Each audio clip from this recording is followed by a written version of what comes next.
Bonjour et bienvenue dans cette nouvelle vidéo. Et oui, après une longue absence, c'est le retour de Popcorn Studios. En effet, en voyant l'année pop culture, l'année cinéma, l'année série qui s'annonce pour 2026, forcément je ne pouvais que profiter de ce début d'année, ces nouvelles résolutions, pour revenir sur YouTube. Bon, qui dit renouveau, qui dit nouvelle année, dit aussi nouvelle DA pour la chaîne. En effet, je veux quelque chose de plus libre pour cette chaîne. Avant que j'arrête les vidéos, il y a à peu près un an, c'était devenu une contrainte. J'allais au cinéma pour pouvoir produire une vidéo et pas pour le plaisir de voir des films et en parler ensuite. Ce rythme de une vidéo par semaine, plus les vidéos verticales, commençait à me peser, même si en vrai c'est pas des trucs énormes, mais par rapport à mon rythme de vie, mon travail et tout ça, c'était compliqué. Cette fois-ci, je veux pas mettre de choses officielles. Il y aura au minimum une vidéo toutes les 2 semaines, peut-être une toutes les semaines, peut-être 2 dans une semaine quand il y a beaucoup d'actu, mais en tout cas je veux un rythme libre. Je veux pas me forcer à faire des choses, je veux les faire avec plaisir. Donc au niveau des vidéos, on aura des formats longs sur YouTube, mais au niveau des formats verticaux sur les réseaux sociaux type Instagram, TikTok ou même sur les shorts, on va calmer le jeu et ça va être le départ, on va dire au revoir au Cinecdote et au Dictionema. Enfin bon, trêve de bavardage et place à la vidéo.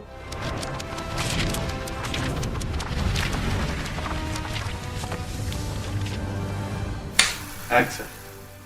La série Wonder Man arrive bientôt sur la plateforme Disney+.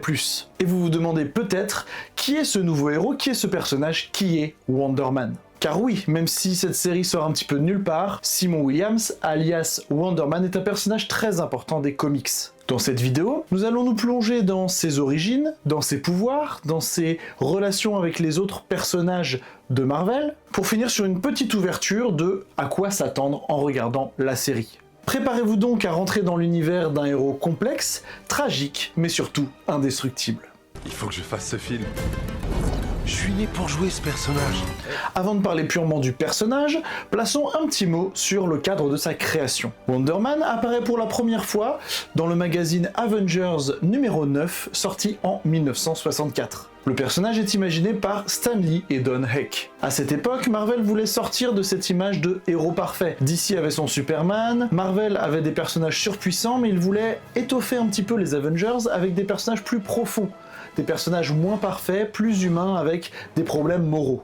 En parallèle, Wonder Man va naître dans une période où les comics en général cherchent des personnages qui ont un développement psychologique intéressant, un personnage dans lequel tout le monde peut se reconnaître, mais aussi avoir une partie sombre, une part d'ombre, et pas forcément ce côté joyeux, ce côté peut-être à la Spider-Man, où ça va être le héros des enfants. Là, Wonder Man, non, on va être dans un personnage plus complexe. Avec l'essor des célébrités, que ce soit dans le cinéma, dans la musique, il veut aussi explorer ce côté célébrité.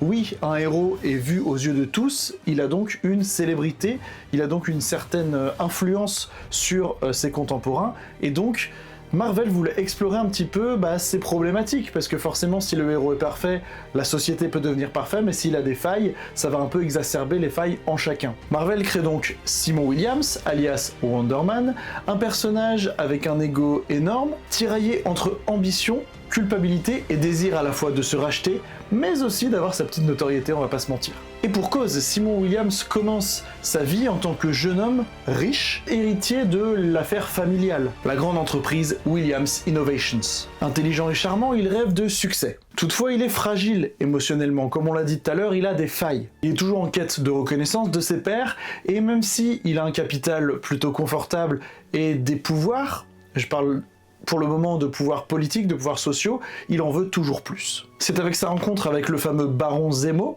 ennemi iconique des Avengers, que sa vie va basculer. En effet, très intelligent, Zemo voit en ce personnage avide de toujours plus le moyen de tester sa nouvelle invention, le sérum ionique. Vous vous en doutez, si Wonder Man est devenu un super-héros, l'expérience a marché et ce sérum ionique a donné à Simon Williams des pouvoirs incommensurables. Un corps quasi indestructible, une force surhumaine, une résistance incroyable et dans certains runs de comics, le pouvoir de balancer des rayons ioniques. Toutefois, cette amélioration n'est pas que physique et incroyable, elle va isoler Simon de l'ensemble de ses pairs. Oui, il a gagné des pouvoirs, mais il rentre alors dans la catégorie de super-héros, ou en tout cas de méta-humain. Donc il ne se reconnaît plus dans le tout en chacun, mais en même temps, il a ces questionnements et cette profondeur morale qui fait que, il n'est pas un Captain America, il ne sait pas quoi faire, il n'est pas endoctriné pour devenir un héros. Donc il y a vraiment cette tension de il ne trouve pas sa place. Ce qui rend donc Wonder Man fascinant, c'est cette dualité permanente, qui va ajouter beaucoup de profondeur dans le personnage et à l'époque dans le monde des comics, parce que suite à sa création, ils vont trouver que ça marche, parce que le public donne des bons retours, et donc ils vont essayer de développer des personnages qui vont avoir plus de profondeur mentale et morale. Autre originalité du personnage, dans les comics comme dans la série, d'après ce qu'on a vu dans les trailers, mais on en reparle juste après, Simon Williams est acteur. Les scénaristes ont donc voulu jouer au maximum avec cette idée de célébrité et de performance. À la fois la performance de super-héros, la performance de héros dans les films dans lesquels ils jouent, donc une double célébrité que des Captain America, des Iron Man n'ont pas forcément. Il faut que je fasse ce film. Je suis né pour jouer ce personnage. Concrètement, Wonder Man, c'est quoi si on le place dans l'univers Marvel? Alors Wonder Man, c'est une force surhumaine qui rivalise avec Hulk, ou Thor, rien que ça. Une invulnérabilité hallucinante qui rivalise avec certaines armes surpuissantes de l'univers Marvel. Une vitesse et une endurance hors du commun, couplée avec une capacité de régénération, qui lui donne donc une longévité et une endurance monstrueuses. Je l'ai évoqué tout à l'heure, dans certaines versions, il peut envoyer des rayons ioniques, un peu à l'image de Captain Marvel, ce qu'ils en ont fait dans le MCU, et donc tous ces pouvoirs font de lui un personnage à surveiller. Effectivement, à l'image un petit peu d'un Sentry qu'on a pu découvrir dans Thunderbolts, on a un personnage instable à qui on a donné des pouvoirs incontrôlables finalement. Donc on a à la fois un monstre de puissance qui se distingue par un côté humain et émotionnel presque aussi fort que sa force. Il faut que je fasse ce film. Je suis né pour jouer ce personnage. Si on balaye un petit peu ces arcs majeurs dans les comics pour essayer de deviner à quoi on peut s'attendre dans la série, Wonder Man a donc commencé dans l'équipe de Zemo, car il ne lui a pas tout de suite tourné le dos après l'obtention de ses pouvoirs, et Zemo l'envoyait combattre nul autre que les Avengers. Il était donc, au début, un ennemi des Avengers. Toutefois, le personnage, plein de conscience morale bien que tiraillé, s'est rendu compte qu'il n'était pas du bon côté, et a donc décidé de trahir Zemo pour rejoindre les Avengers. Sa rédemption sera donc immédiate, bien que pour lui, elle sera sur la durée. Pour les lecteurs, étant donné qu'il change de camp, on va commencer à l'apprécier à partir de ce moment-là en tant que héros. L'un des aspects les plus marquants de sa vie, et là, attention spoiler, car étant donné que c'est constructeur dans l'arc narratif de Wonder Man, ça va peut-être être abordé dans la série ou dans le MCU en général. Attention, c'est bon, je peux le dire ?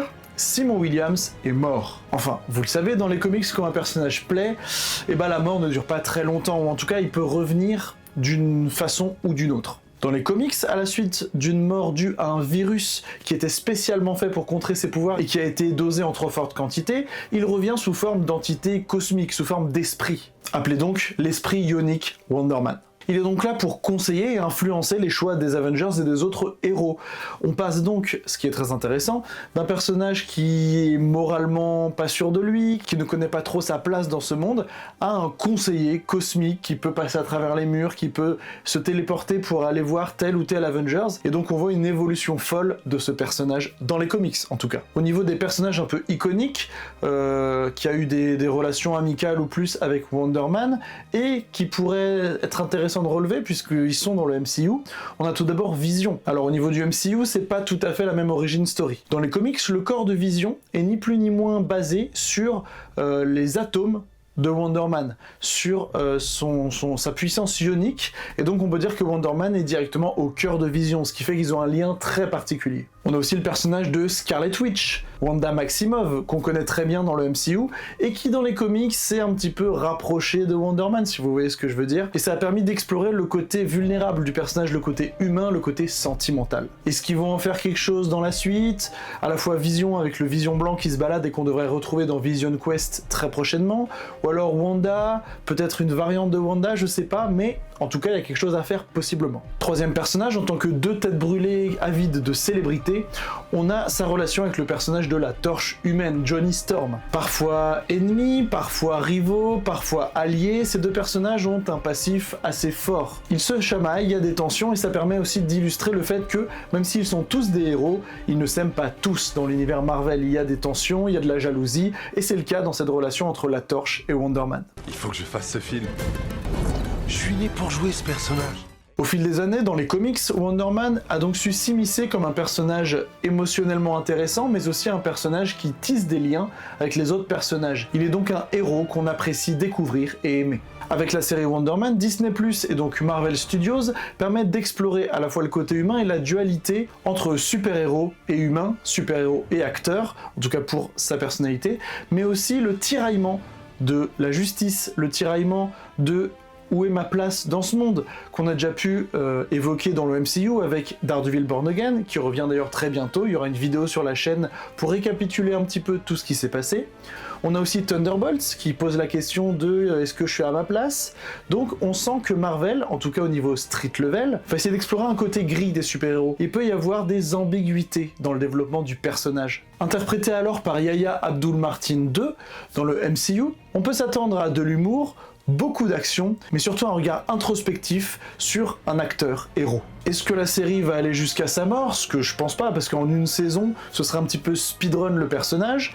Est-ce que la série va présenter ses relations avec d'autres héros, avec d'autres personnages Marvel? On le sait, on l'a vu dans la bande-annonce. Quelque chose qui peut être intéressant avec cette série Wonder Man, c'est qu'on le sait, le personnage est très lié avec le Baron Zemo, personnage qu'on a déjà vu dans le MCU, qu'on a vu pour la dernière fois enfermé au raft dans Falcon and the Winter Soldier. On l'a pas revu depuis, alors que Thunderbolts était l'occasion parfaite de le faire revenir, qu'est devenu Zemo. Alors depuis, on l'a revu en animation dans la série d'animation Marvel Zombies, mais étant donné que la série est pas canon, ça n'a pas la même saveur. Attendons donc de voir ce que la série, qui sort le 27 janvier, nous réserve avec ses 8 épisodes. Et voilà, c'est tout ce qu'il y avait à savoir sur Wonder Man Simon Williams avant la sortie de la série. Je suis resté en surface, notamment car c'est un personnage méconnu qu'on va prendre plaisir à découvrir dans la série. Mais en tout cas, au niveau de sa création, ses pouvoirs, vous savez maintenant à quoi vous attendre. Si cette plongée dans l'univers Marvel, et plus précisément le personnage créé en 1964,